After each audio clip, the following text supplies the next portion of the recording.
Avancemos entonces ya luego de la propuesta del compañero que está muy interesante. Voy a mostrar la parte de la creación de una base de datos y la definición de las tablas utilizando en el caso del ejemplo de hoy Visual Studio, ¿bien?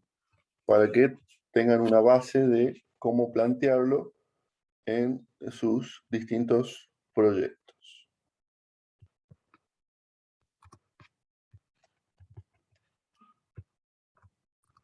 Paso a compartir pantalla.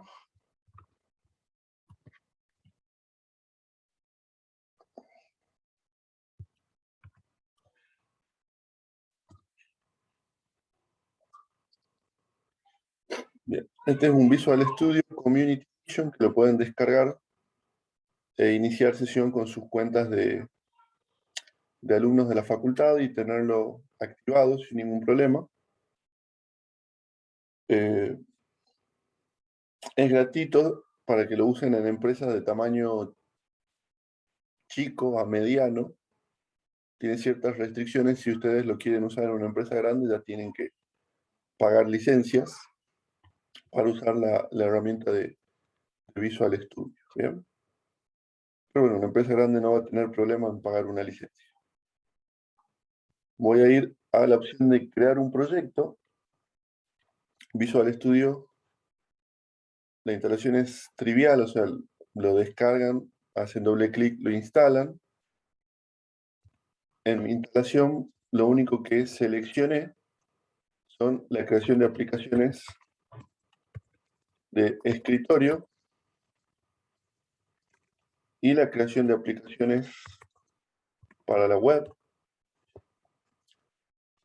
De acuerdo a la cantidad de opciones que ustedes elijan instalar, esto puede escalar a necesitar 10 GB de espacio en disco rígido, por ejemplo, si hacen clic en la opción para desarrollar para dispositivos móviles, que le baja emuladores, que le baja todo. Por eso engorda bastante la instalación del Visual Studio. Pero ya con estas dos opciones le sobra para lo que él planteó de esta materia. ¿Bien? Bueno, y van a ver otras opciones, por ejemplo, de programar con Python, con Node.js. Cada una de esas opciones agrega peso a la instalación de su Visual Studio. ¿Bien?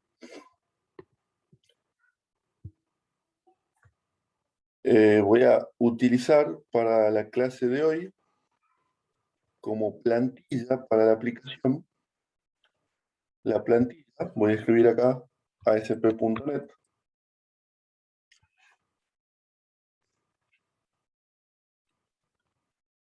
Framework. Esta plantilla que voy a utilizar permite crear aplicaciones web, servicios web XML, web APIs, trabajar con MVC, trabajar con formularios webs, una gran cantidad de alternativas para hacer aplicaciones que corren en navegadores o APIs para que sean utilizadas por otras aplicaciones. Y lo importante acá es ver que llega .NET Framework, sería el framework tradicional, el primero que existió, el más completo, porque van a ver que también tiene la opción muy parecida que dice aplicación ASP.NET Core. ¿Bien? Core es la reescritura completa del framework que implementó Microsoft para hacerlo más portable. Bien. Pero bueno, como esto es un proyecto que salió después del framework original, podría llegar a no tener algo que tenga el .NET Framework. Bien. El .NET Framework acá van a tener el 100% de las funcionalidades. Bien. Por eso es que elegimos .NET Framework. Vamos a elegir un nombre del proyecto, lo voy a dejar por defecto. Voy a elegir un proyecto vacío para que el 100% de las cosas que tenga este proyecto las pongamos nosotros. Podría ponerle que tenga soporte para web forms, si es que quiero programar sin saber mucho de HTML, CSS y JavaScript, o si sé HTML, CSS y JavaScript, quizá me iría por la alternativa de hacer una aplicación MVC. Bien. Si voy a programar una API para ser consumida por una aplicación, habilitaré que tenga Web API. Bien. Entonces, para el caso este, vamos a ir por esta opción, formularios, Web Form.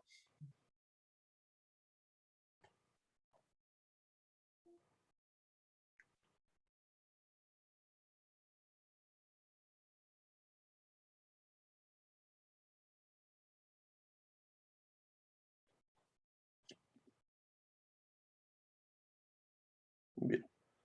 La clase de hoy nos vamos a concentrar únicamente en la capa de base de datos de nuestra aplicación y vamos a dejar la interfaz de usuario. Solamente vamos a hacer un breve ejemplo de cómo podemos hacer una interfaz de usuario que haga uso de esa base de datos, pero solamente vamos a dedicar 5 minutos a esa parte, ¿bien? Como para que vean y prueben después ustedes por su cuenta.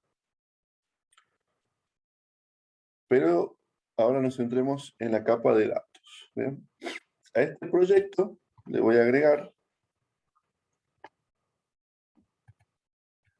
un nuevo elemento y donde dice datos, voy a elegir base de datos SQL Server.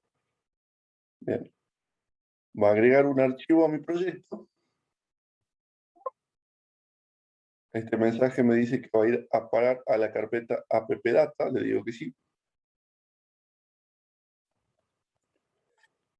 Con lo cual, ahora mi proyecto va a tener acá una base de datos SQL Server. Bien. Tiene toda la funcionalidad que podría tener un SQL Server en cuanto a que puedo crear los principales objetos de base de datos. Bien. Puedo crear tablas, por supuesto, que es el elemento central dentro de las bases de datos. Puedo crear vistas para simplificar las consultas y que queden en la base de datos los cruces más usados de nuestro sistema. Puedo crear procedimientos almacenados para tener lógica de la aplicación en el motor de base de datos. Puedo crear índices para agilizar las búsquedas, entre otros objetos de base de datos comunes que nosotros normalmente necesitamos crear para nuestros proyectos. ¿Bien?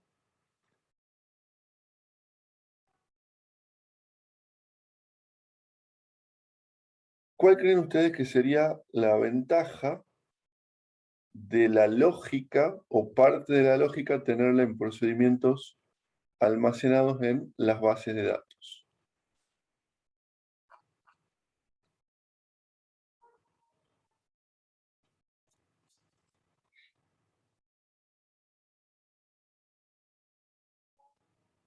Pregunta para la audiencia.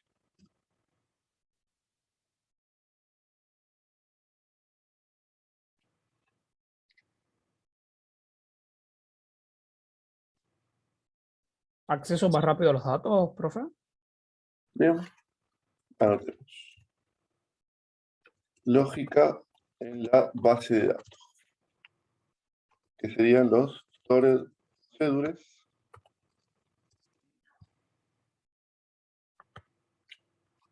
triggers. Un acceso más rápido. ¿Y esto por qué? Porque es más rápido. Yo creo que porque al estar los procedimientos guardados, no hace falta que el programa los esté buscando o accediendo a ellos, sino que como que ya los tiene cargados.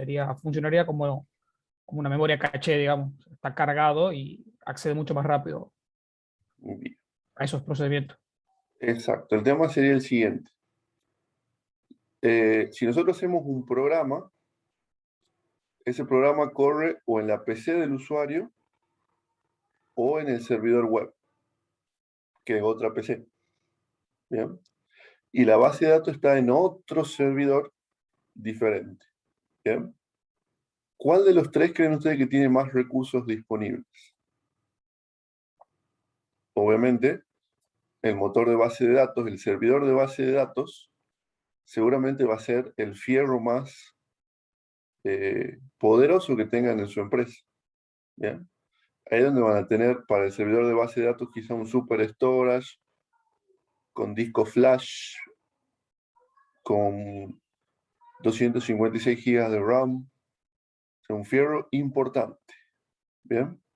Si ustedes quieren hacer un cálculo como por ejemplo una tontera, sacar un promedio de el precio de sus productos, que tienen que hacer un cálculo simple que es sumar y dividir. Si ustedes lo quieren hacer en el cliente, que quizá el cliente, como le dije, puede ser la PC del usuario, o el cliente puede ser el servidor web, que sí va a ser un servidor, pero no va a tener tantos recursos asignados como el servidor de base de datos. Ustedes van a estar trasladando datos desde el servidor hasta el cliente y en el cliente haciendo el cálculo. ¿Bien? Y el cliente tiene menos recursos y además tuvieron que esperar que los datos sean movidos para hacer ese procesamiento. ¿Bien? En cambio, si está en el mismo servidor, lo único que hace es llevarlo de disco a memoria, hacer el cálculo que ustedes necesiten hacer y directamente entregar el resultado al cliente, que va a demorar mucho menos. ¿Bien? Entonces, por ejemplo, si ustedes tienen una lógica en su sistema, están haciendo un sistema para un videoclub o una biblioteca, donde uno de los requisitos o restricciones es que si una persona tiene 3 libros prestados, no puede hacer un nuevo préstamo. Esa lógica probablemente estaría buena modelarla como un procedimiento almacenado. ¿Ya? Que se fije cuántos préstamos tiene sin devolución y nos devuelva ese número indicándonos cuántos préstamos sin devolver tiene. Ese cálculo hacerlo en el servidor va a tener su ventaja versus hacerlo en el cliente. Pero no solamente la velocidad es la ventaja del store procedure. ¿Qué otra ventaja tiene?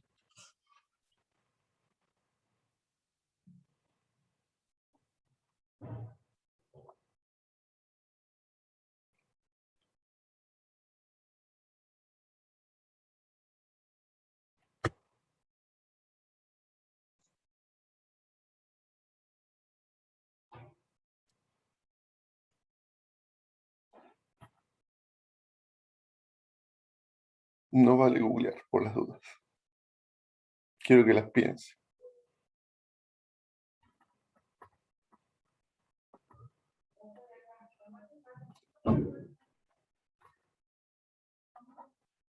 Bien, tenemos dos más, al menos. Bien. Además de la velocidad, tenemos la seguridad. ¿Ya? ¿Por qué la seguridad? Porque si nosotros, por ejemplo, hacemos el insert de la tabla a través de un procedimiento almacenado, ese procedimiento almacenado puede hacer un control antes de hacer ese insert. ¿Bien? Por ejemplo, no permitirnos insertar una persona que tiene un quit inválido. ¿Bien? Yo puedo poner en el procedimiento almacenado de insert un control de que el quit sea válido o cualquier otro tipo de control antes de hacer ese insert. ¿Bien? O sea que básicamente los procedimientos almacenados nos permitirían encapsular las tablas. ¿Bien? Yo podría poner que las tablas no darle permiso de insert a las tablas, que sería el equivalente a que en objetos no permita que se modifique un atributo de un objeto si no es a través de una función. Yo haría lo mismo en una base de datos, no permitir insertar un dato en una tabla directamente, sino solamente a través de la función. Con lo cual me aseguro que ese dato insertado ya cumple ciertos requisitos antes de insertar. Entonces yo puedo darle permiso a los clientes de consulta sobre la tabla quizá, y permisos de ejecución sobre el procedimiento almacenado, y que el procedimiento almacenado sí pueda hacer el insert en nombre del usuario. ¿Bien? Entonces me da una posibilidad de tener una capa de seguridad. O sea, en un mundo demasiado ideal, el usuario capaz que no tenga permiso sobre ninguna de las tablas de la base de datos y solamente pueda consultar vistas y procedimientos almacenados. Con lo cual yo voy a poder modificar las tablas de mi sistema, y mientras que las vistas y los procedimientos almacenados tengan las mismas estructuras, los sistemas que las usan no se van a enterar que yo estoy haciendo cambio detrás de eso en mi base de datos. ¿Bien? O sea que me permitirían hacer algo parecido al encapsulamiento con las tablas. ¿Bien? Y la tercera, modularidad y reutilización. ¿Bien? En mi trabajo me pasa que muchas veces cierta lógica está programada en el cliente y otra cierta lógica está programada en el motor. La que está programada en el motor siempre es preferible porque la puedo reutilizar desde cualquier cliente. Bien. Yo tengo una lógica hecha, por darle un ejemplo, en Transact SQL. Cualquier programa va a poder usar esa lógica, independiente que el programa esté hecho en PHP, C Sharp, Visual Fox. Cualquier lenguaje de programación cliente va a poder hacer uso de esa lógica. Ahora, si esa lógica la tengo programada en C Sharp y yo tengo ahora un cliente que se va a conectar PHP, y voy a tener que reprogramar esta lógica en PHP para poder usarla. ¿Bien? Entonces, toda la lógica que está en el motor automáticamente está disponible para todos los clientes de todos los lenguajes de programación. Mientras que si tengo una lógica en C Sharp y no la voy a poder utilizar fuera del mundo de C Sharp, o al menos no de manera directa, siempre voy a tener que hacer algo especial para reutilizar. ¿Bien? ¿Y por qué les cuento todo esto? Porque a mí me encantaría que aquellos que en la tecnología que eligieron tengan una base de datos que soporte procedimientos almacenados, que soporte vistas, que soporte, bueno, vistas soportan todos, digamos. Procedimiento almacenado quizá no. Que soporte triggers, que soporte, eh, que hagan uso de eso. ¿Bien? Cuando ustedes me presenten el proyecto de ustedes y nos enfoquemos en la parte de la base de datos, recuerden que cuál es el nombre de esta materia. Desarrollo ágil centrado en datos. ¿Bien? Entonces la parte de ágil nos la da la herramienta que nos permita llegar en 2 semanas a nuestra solución parcial.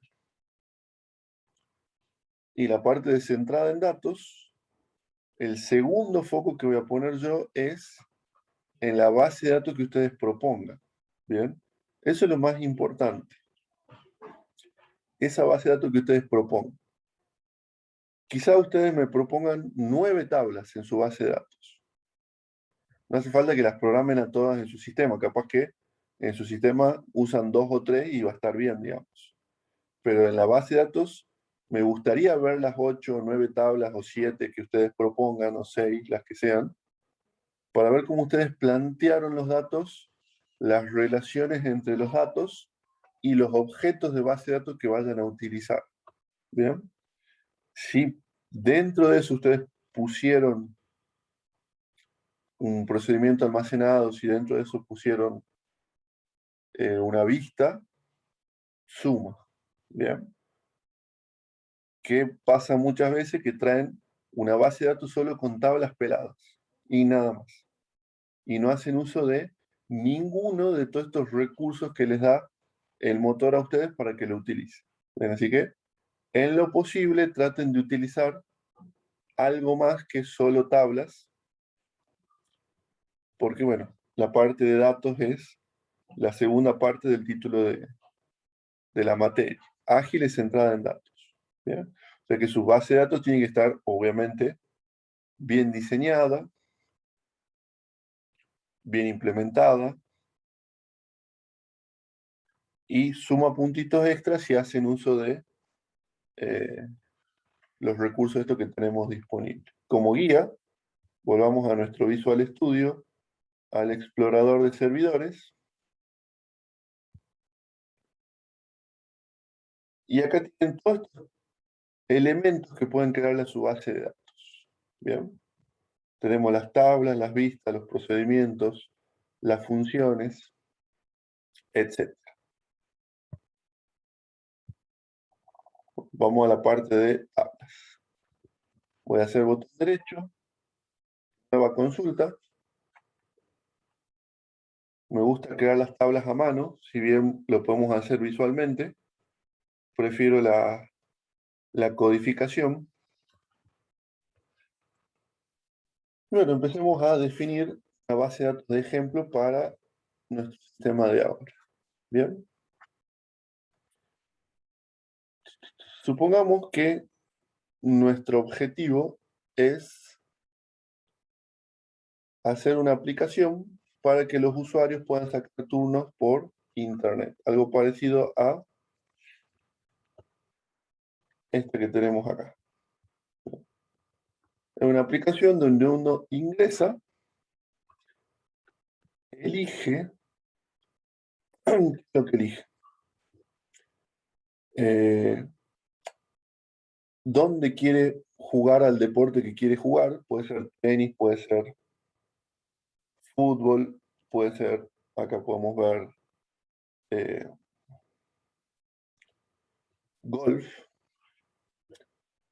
Y una vez que ingresa a ese lugar, ve una agenda con los turnos disponibles y puede sacar un turno para jugar. ¿Bien? Entonces, nos piden hacer algo parecido a esto para que, por ejemplo, los vecinos de un barrio puedan usar la cancha de tenis, sacar turnos, ver los turnos disponibles, o la cancha de fútbol, o lo que tenga el barrio. ¿Bien? O, ¿por qué no?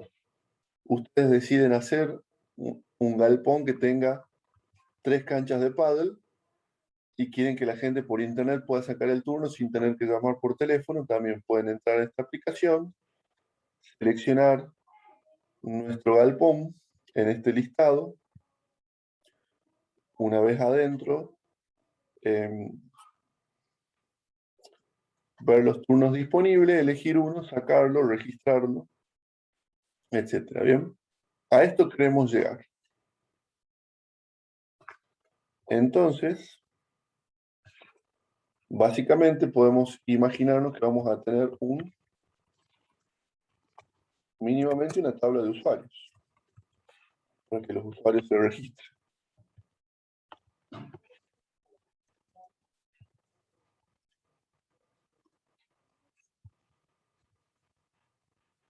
Y ahora, esta es una parte del desarrollo ágil.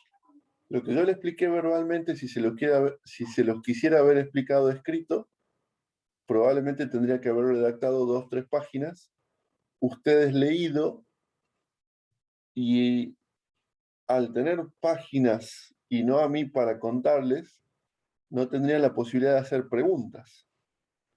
Si hubiera algo mal redactado, mal transcrito, que ustedes no entiendan, no podrían repreguntar, tendrían que imaginarse o suponer qué es lo que el usuario quería decir, ¿bien? Pero al tenerme a mí, que soy el cliente, frente a ustedes diciéndole, quiero algo como esto,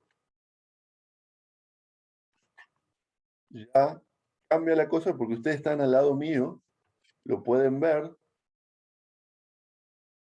pueden preguntar, hacer preguntas del tipo, ¿y qué vos, el usuario, querés que pueda reservar más de un turno, solamente un turno por vez? Cosas que ustedes ya les vaya permitiendo ir imaginándose su aplicación, del tipo, ¿cómo te imaginas la interfaz? Que el usuario entre y vea qué cosa, la agenda. Entonces, esa es una de las cosas que priorizamos, recordemos. Personas sobre documentación, o sea, contacto humano. Recuerden que eso es lo que el manifiesto ágil destaca en los valores y en los principios de ese manifiesto, independiente de la metodología que utilicemos. ¿Bien? Entonces, típicamente cada tabla va a tener una clave primaria y acá viene una pequeña discusión.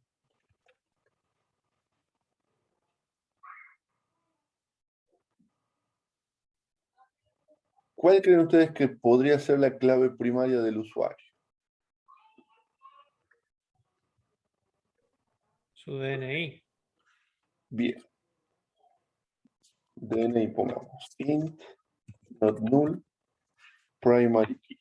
Bien, vamos con, no vamos a usar nombre de usuario, vamos a usar un email como nombre de usuario. Y su contraseña, que no la deberíamos guardar acá en texto plano, sino que, por ejemplo, podríamos guardar un hash, un MD5, para después hacerla con el control de esa contraseña. Bien. Bueno, acá hay algo sobre lo cual deberíamos discutir. ¿Alguno está en contra de que el DNI sea la clave primaria de esta tabla?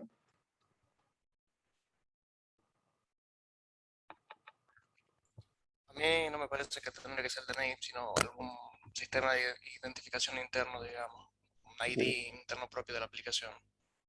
Acá el compañero propone, y yo estoy de acuerdo,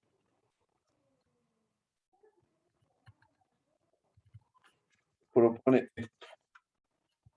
Estoy de acuerdo.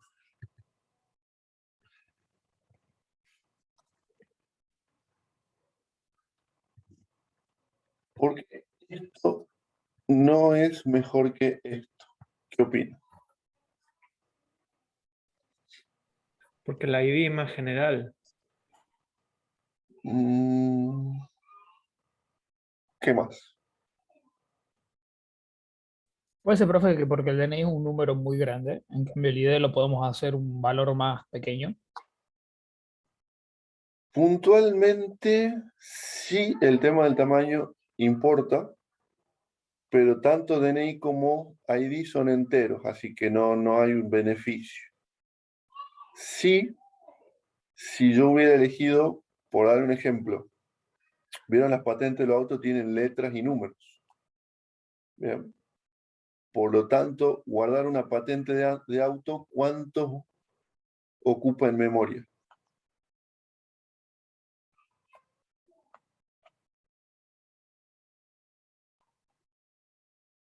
¿Cuánto ocupa un carácter en la memoria?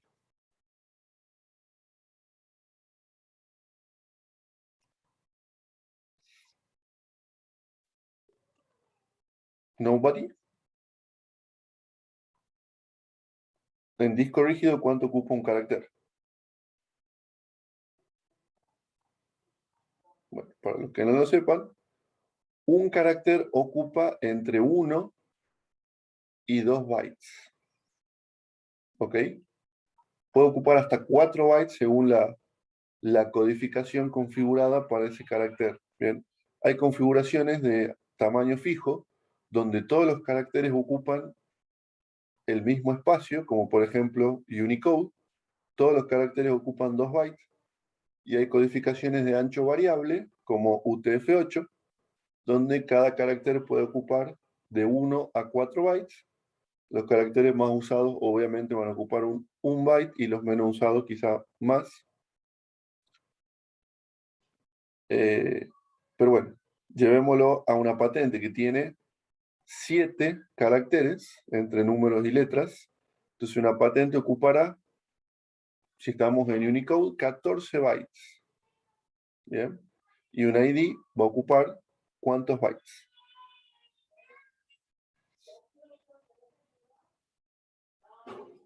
¿Cuánto ocupa un entero en la memoria?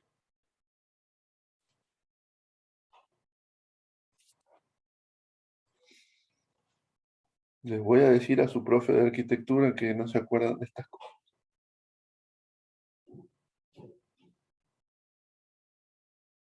Bueno, un byte en la memoria ocupa, un int en la memoria ocupa 4 bytes. 4 contra 14. ¿Qué opinan?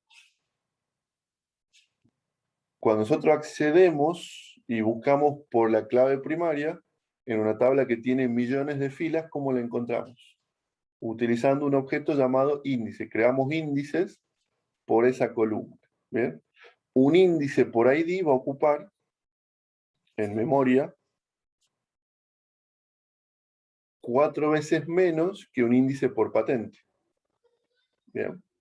Entonces va a ser mucho más rápido encontrar el auto utilizando un ID que encontrarlo utilizando la patente, por más de que las dos columnas estuvieran indexadas. ¿Bien? Y buscar por clave primaria es muy común porque lo usamos para búsqueda individuales, para joins o para cualquier otra operación de base de datos que necesitemos cruzar datos. Se va a estar utilizando un índice implícitamente en la mayoría de los casos. ¿Bien? Así que sí, el tamaño importa, pero para este ejemplo no importa. Entonces, punto número 1. Está bueno la clave ID porque ocupa menos espacio en memoria, por lo tanto los índices van a ser más chicos, por lo tanto los joins y las búsquedas individuales van a ser más rápidas.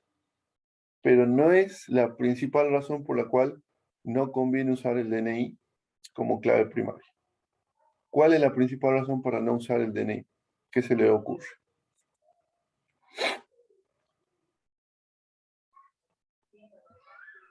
Profe, la reutilización del código. Porque el DNI acá es solo números y en otros países quizás tienen letras y ya una clave primaria con caracteres también cambia y baja mucho el rendimiento. Y la misma tabla, o sea, así como está declarada acá como entero DNI, no nos va a servir para otro proyecto, para otro país, por ejemplo. Bien. Punto para que el DNI no sea la clave primaria. Bueno, yo le voy a dar una tercera razón que también es muy poderosa. ¿Bien? Protección de datos. ¿Pro?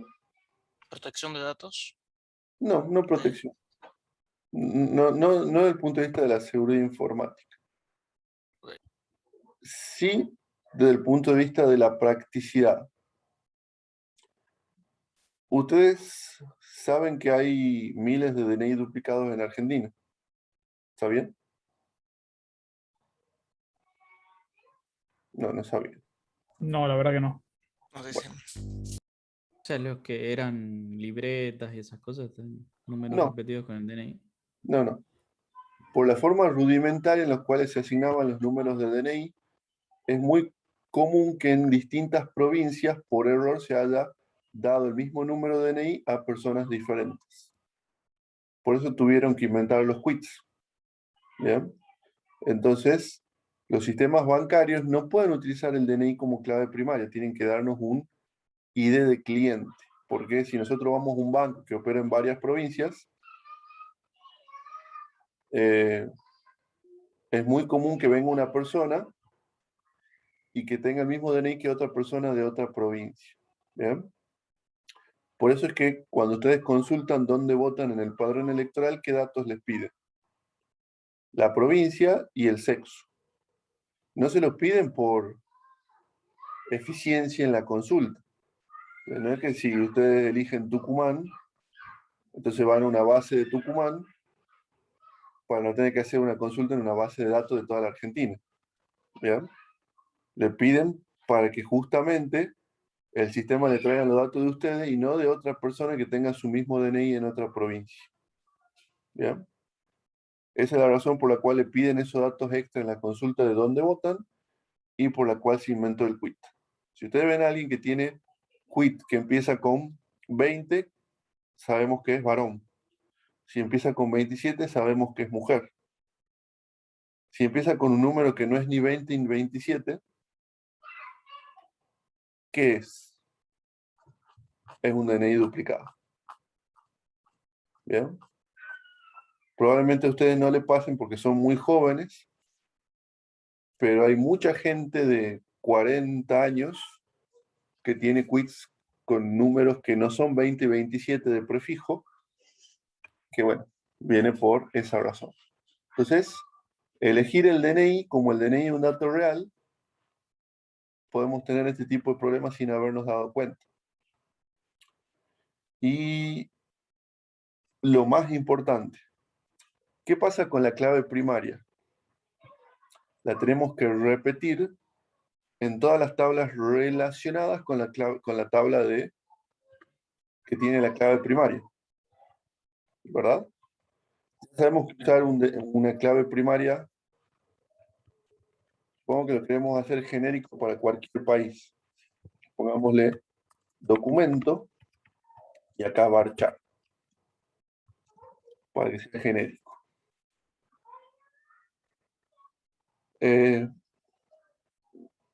Bueno, en este caso, documento no alcanzaría porque tendríamos que seleccionar el país y el documento. 2 columnas.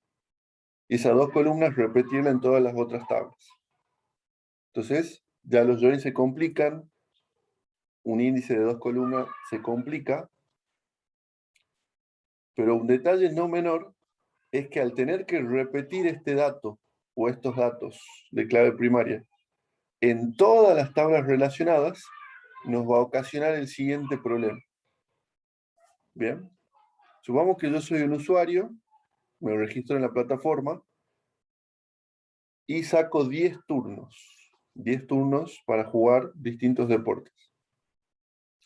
Entonces mi DNI estaría en ¿cuántas filas cargados? En 11. Estaría una vez en mi tabla de usuario y 10 filas de la tabla de turnos. ¿Bien? Sin contar que puede estar en muchas otras tablas que estén relacionadas al usuario. ¿Qué pasa si después el usuario dice, ese no es mi DNI, hay que corregirlo? Lo vamos a tener que corregir en muchas filas porque está utilizado para relacionar las filas. ¿Bien? Entonces, que nosotros usemos un dato real para relacionar datos, para relacionar filas, nos va a llevar a que si ese dato es erróneo, a la hora de corregirlo, lo tengamos que corregir en todas las tablas relacionadas y eso es muy complejo. ¿Bien? En cambio, si usamos un dato no real para relacionar las tablas, nunca vamos a tener el problema que al corregir un dato de una tabla tengamos que corregirlo en las demás. Y esa para mí es la principal razón para no usar el DNI como clave primaria de la tabla de usuarios.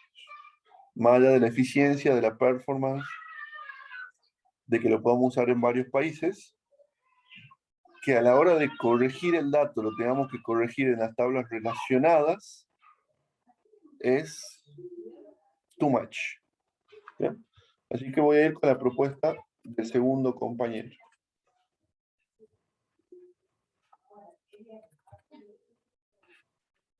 Y bueno, esta va a ser mi tabla de usuarios. ¿Qué opinan? Obviamente ustedes pueden empezar a plantear más columnas de acuerdo a la charla que tengan con el usuario final. Entonces, acá tendríamos una posible tabla de usuarios. ¿Bien?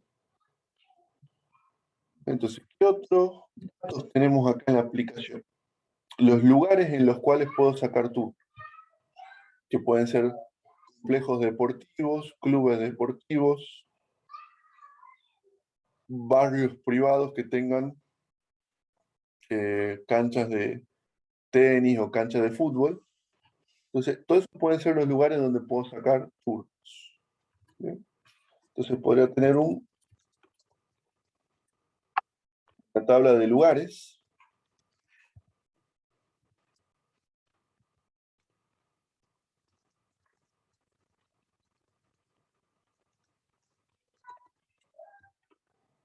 Que cada lugar va a tener un nombre.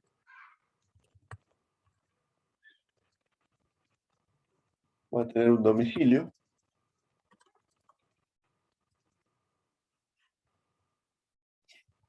Y bueno, puede tener más datos, un teléfono de contacto, etc.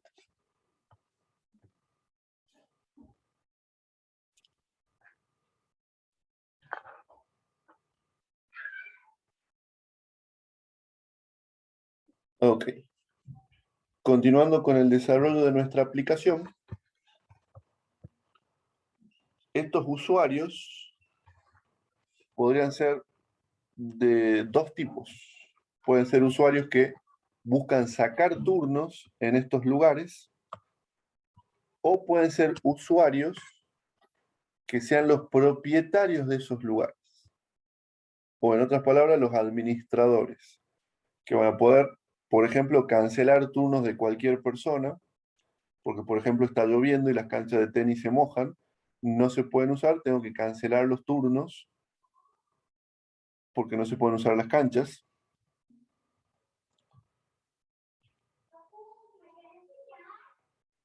Entonces, necesitamos modelar en nuestro sistema que va a haber usuarios que van a poder hacer cosas diferentes. ¿Bien? Usuarios que solamente van a poder sacar turnos y ver los horarios disponibles, y usuarios que van a poder gestionar los lugares, cancelando los turnos, bloqueando horarios, diciendo en este horario no se pueden utilizar porque son horarios de mantenimiento de cancha, o reservando horarios especiales de turnos para torneos, etc. ¿Bien? Entonces, vamos a necesitar en una tabla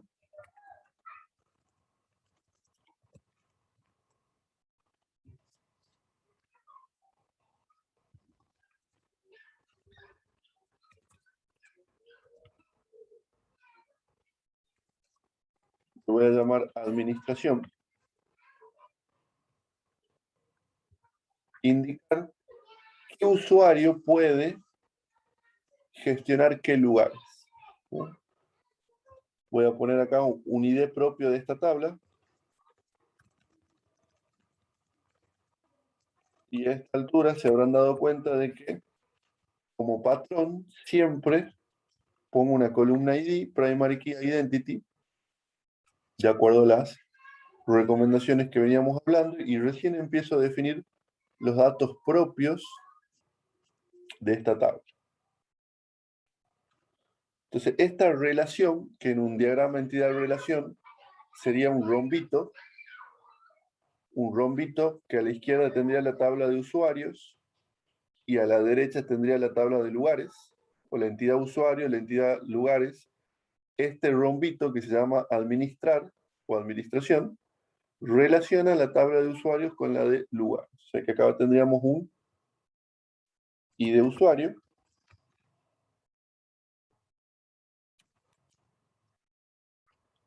o usuario ID,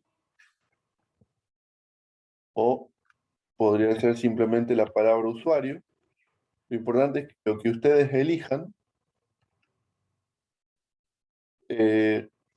después sigan siempre respetando esa nomenclatura. ¿Bien? Pasa mucho que, por darles un ejemplo, en una tabla a la columna le llaman DNI, en otra le llaman documento, en la otra, y le van cambiando el nombre. Número docu.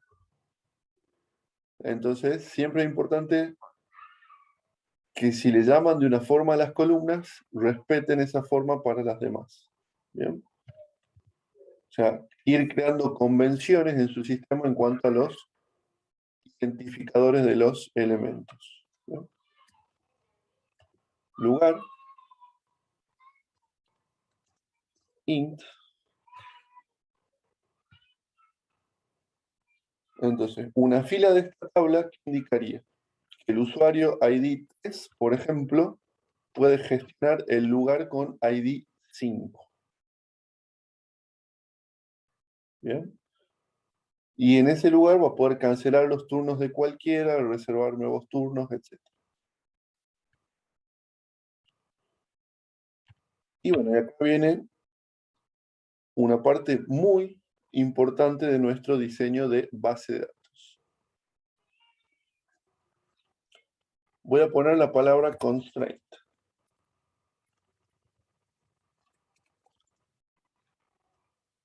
FK, usuario, foreign key,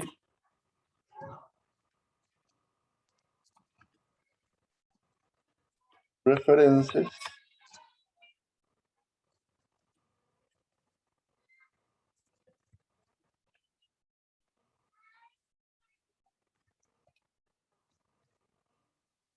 ¿bien? Esta sintaxis que elegí para definir la clave foránea no es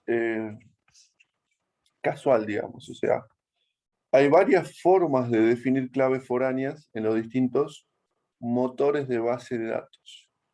Lo que tiene esta forma en particular de interesante es que esta definición es genérica. O sea, este código de definir clave foránea va a funcionar tanto en SQL Server como MySQL, como Oracle o cualquier otro motor de base de datos. ¿Bien? Hay otras formas de definir las claves foráneas que pueden funcionar en un motor y en otros no.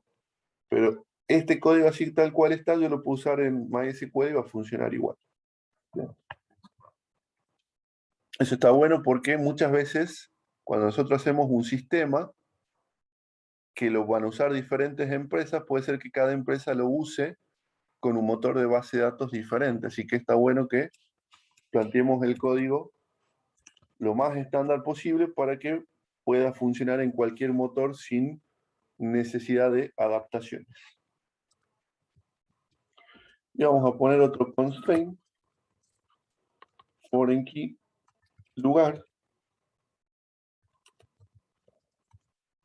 una restricción de tipo foreign key para que la columna lugar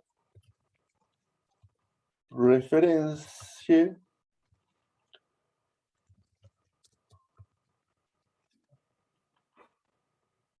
ahora.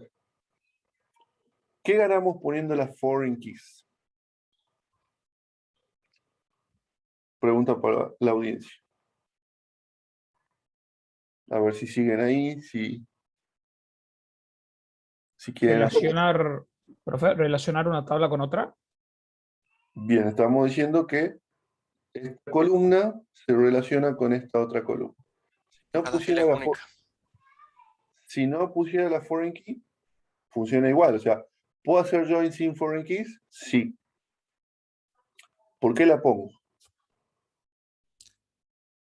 Por unicidad de los datos, para que no haya filas con datos repetidos. Un usuario puede ser administrador de varios lugares, por ejemplo. No, no es por eso y sí. Un usuario puede tener 3 complejos deportivos en este sistema. Para validar que el valor que se está ingresando en la segunda tabla tiene un correspondiente en la primera. Exacto. O sea, acá le estamos diciendo al motor de base de datos, si alguien intentara insertar en esta tabla una fila con ID de usuario 100, fíjate por favor que en la tabla de usuarios exista un usuario con ID 100. Bien. Repito. Lo que está haciendo acá es decirle a SQL Server, primero fíjate que la fila que se va a insertar en esta tabla tenga un usuario correcto y un lugar correcto. Entonces con eso me aseguro que en ningún momento voy a tener que Juan administre el lugar 100 y el lugar 100 no exista. ¿Bien? O sea que SQL Server va a controlar eso. ¿Qué más?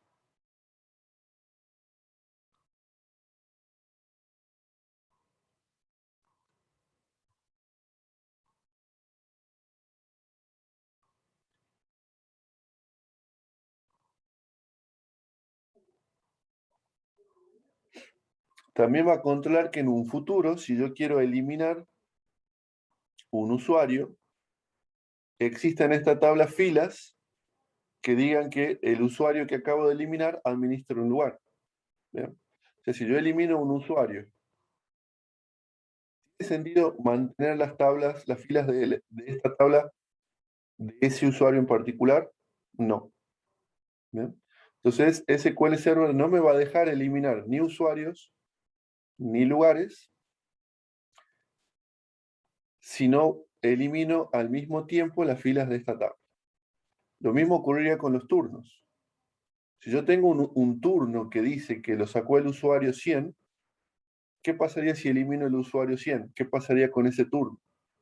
Quedaría descolgado porque el usuario al cual referencia ya no existe. Bien. Entonces, SQL Server se va a asegurar de que los datos sean íntegros y que no pueda de ninguna manera eliminar un usuario y quedarme con turnos de ese usuario descolgados. ¿Bien? Pero existe una razón adicional por la cual está bueno poner los foreign keys. Porque todos los wizards van a poder saber cómo se relacionan las tablas. ¿Bien? Cuando yo ponga un asistente de Entity Framework y tire estas tres tablas, automáticamente el asistente me va a mostrar las relaciones entre las tablas. ¿Bien? Probemos. Voy a ejecutar este código.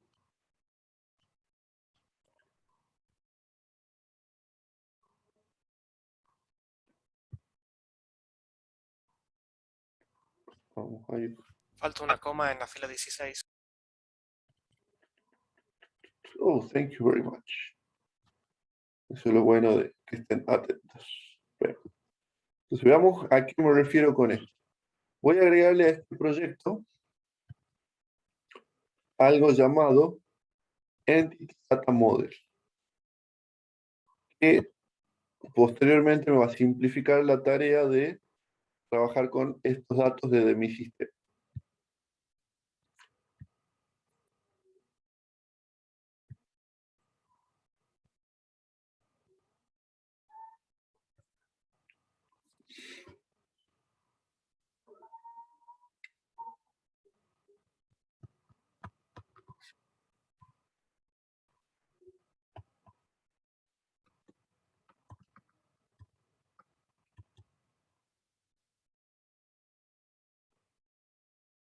Entonces, observen qué belleza.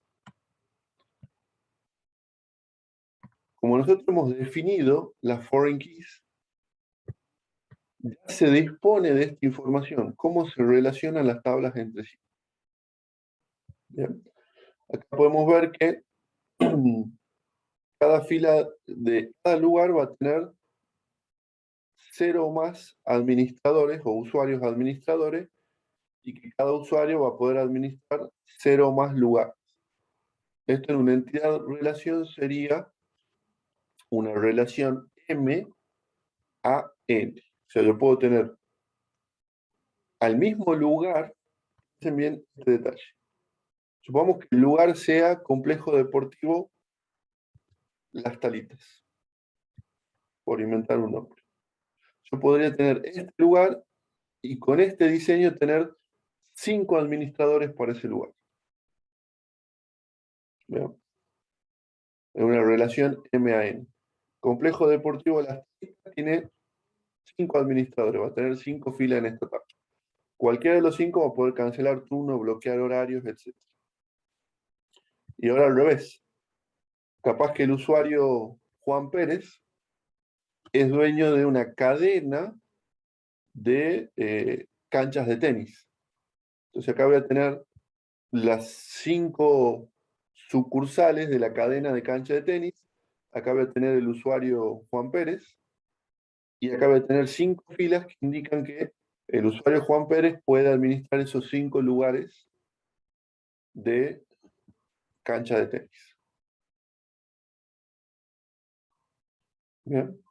Entonces está claro el beneficio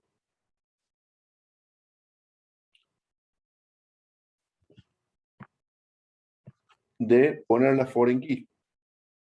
Por un lado, aseguran que el motor va a tener los datos íntegros y no voy a tener filas descolgadas o mal relacionadas porque hacen referencia a filas que no existan de otra tabla.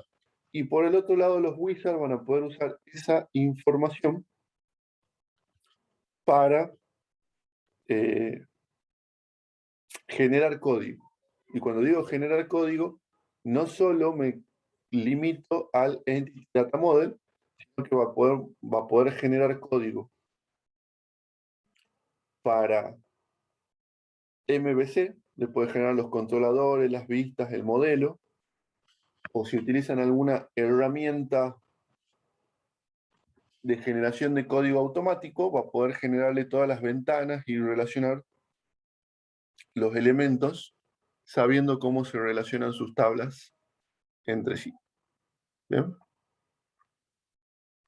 Ok. Planteo. ¿Qué estaría faltando a este proyecto de acá? Todavía falta saber cada lugar que tiene disponible para reservar. Bien. Si un lugar es un complejo deportivo, por ejemplo,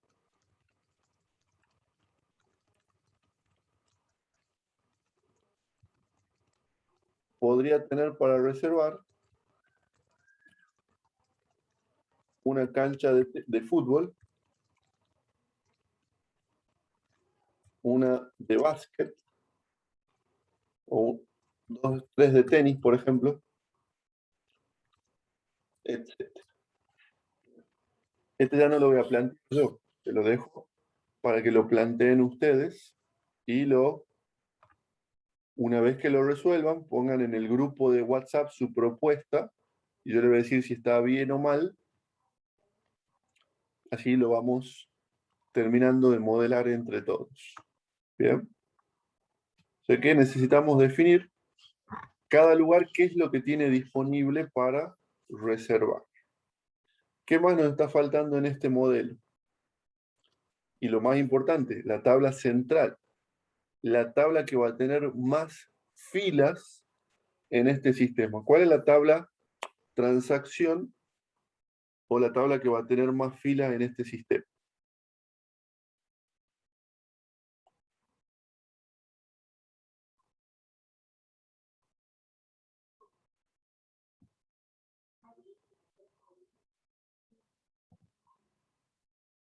¿Qué creen ustedes? ¿Cuál es el caso de uso principal de este sistema?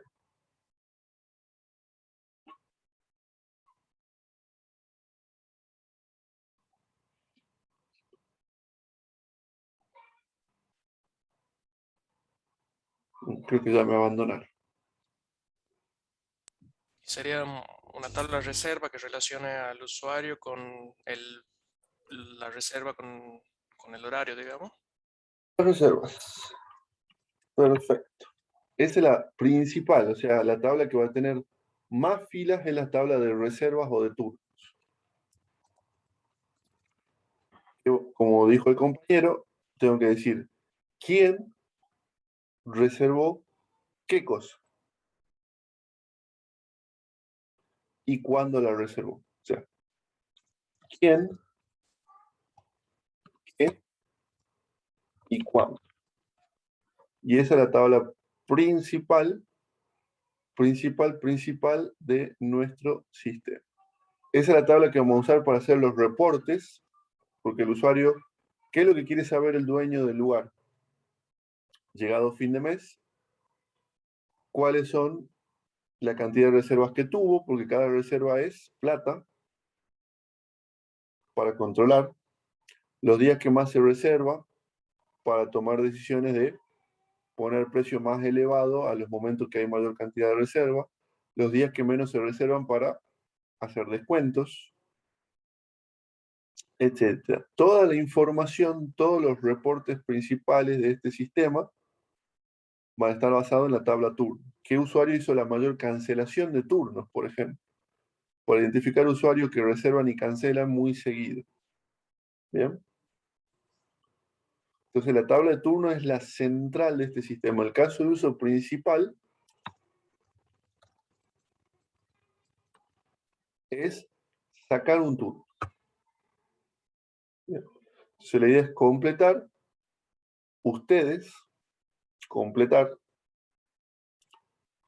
esta base de datos pensando en el objetivo y tomando como modelo esta aplicación. Bien. Pruébenla, descarguenla, instálenla, vean cómo se usa. La idea es hacer algo similar a esto. O no. O pensar ustedes, ¿cómo harían ustedes una aplicación que le quieran vender ustedes a los clubes para que los usuarios de esos clubes puedan reservar los turnos sin tener que llamar por teléfono? Están en una reunión de amigos a las 3 de la mañana y dicen, ¿quieren que hagamos un fútbol mañana? A las 3 de la mañana no va a haber nadie en el teléfono para que hagan la reserva.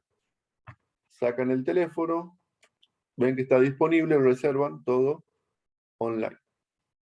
Bien. Piensen ustedes. ¿Cuánto sale un empleado que se dedique solamente a la reserva? Y bueno, mínimo 40.000 mensuales. Hacer esta aplicación la harían una vez, la pagarían una vez y se ahorran un empleado. Bien.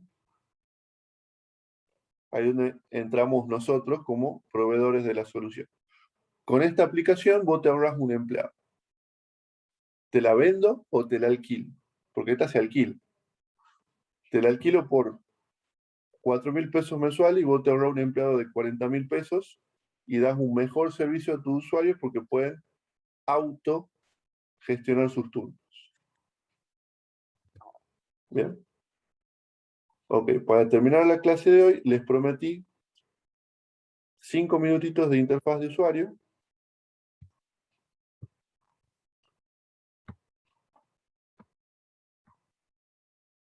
Vamos a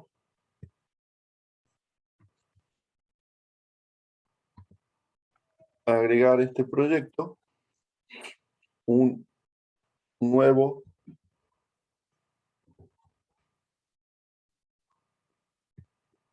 formulario web que le vamos a llamar alta de usuario.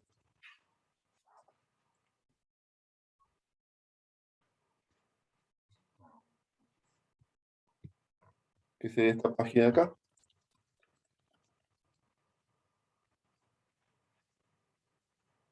Y voy a agregar otro formulario web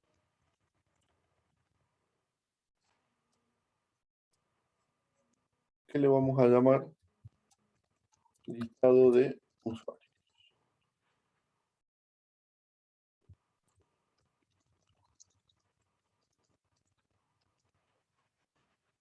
Entonces, acá en listado de usuarios vamos a poner un hipervínculo para llegar al alta.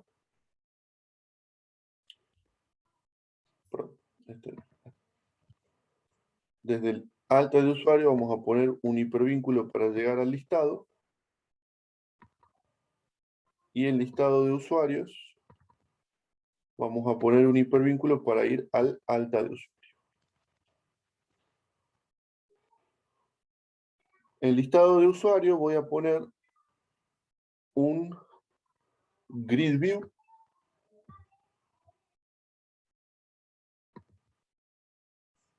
de la sección datos, un grid view Y acá donde dice elegir origen de datos, nuevo origen, base de datos SQL de nuestra aplicación y la tabla de usuarios. Siguiente, finalizar. Bien. Entonces ya tengo programada mi listado de usuarios. Bien. Ahora vamos al alta de usuario. Para el alta de usuario, vamos a hacer lo mismo. Voy a poner un form view. Y este form view le voy a poner origen de datos, nuevo origen de datos, mismo procedimiento, pero como acá necesitamos que el usuario pueda hacer un alta, acá en avanzados vamos a elegir que tenga generado el código para hacer insert, update y delete. Aceptamos, finalizamos. ¿Bien? Así de simple. 5 minutos, tenemos una gestión de usuario básica, pero ya tenemos algo para mostrarle al cliente y después ir cambiándolo por algo más elaborado.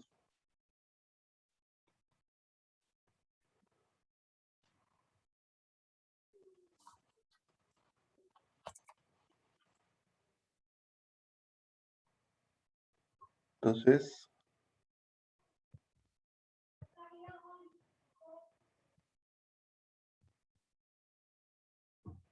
vamos acá al alto de usuario.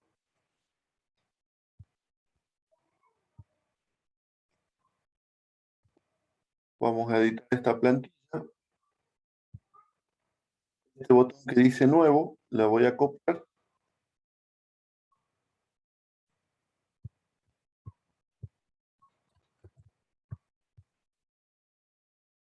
Para ponerlo en la plantilla que se llama empty. Cuando está vacío, nos muestra esto. Y acá voy a poner este botoncito. Probemos de vuelta.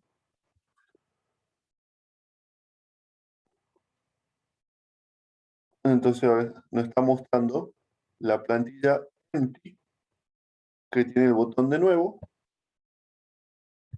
Usuario José.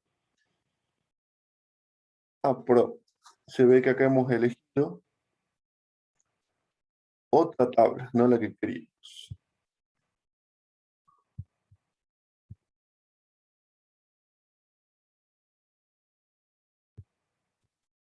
Nuevo origen de datos. Acá me faltó elegir la tabla de usuario en vez de administración. Generar inserts. Siguiente, finalizar. Ahora, de vuelta, vamos a editar la plantilla. Copiamos el botón de nuevo y lo vamos a poner en la plantilla que se utiliza cuando está vacía la tabla. Ahí, ya está.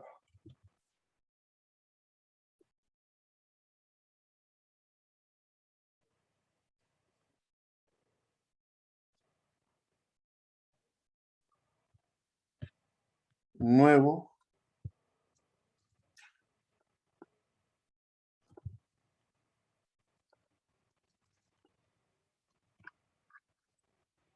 Insertar. Nuevo.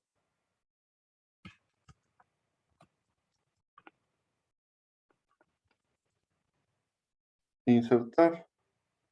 Nuevo.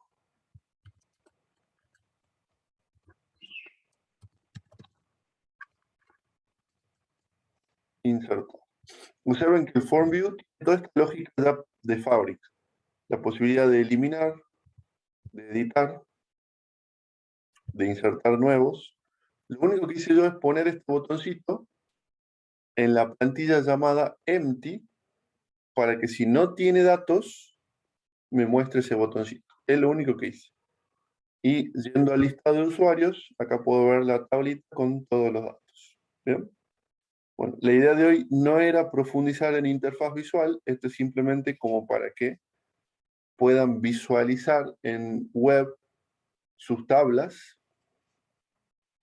y un poquito bajar la ansiedad hasta que lleguemos a la parte de codificación. La idea de la clase de hoy más que nada era centrarnos en la parte de base de datos. ¿Bien?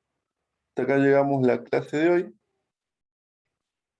Subo el video al canal.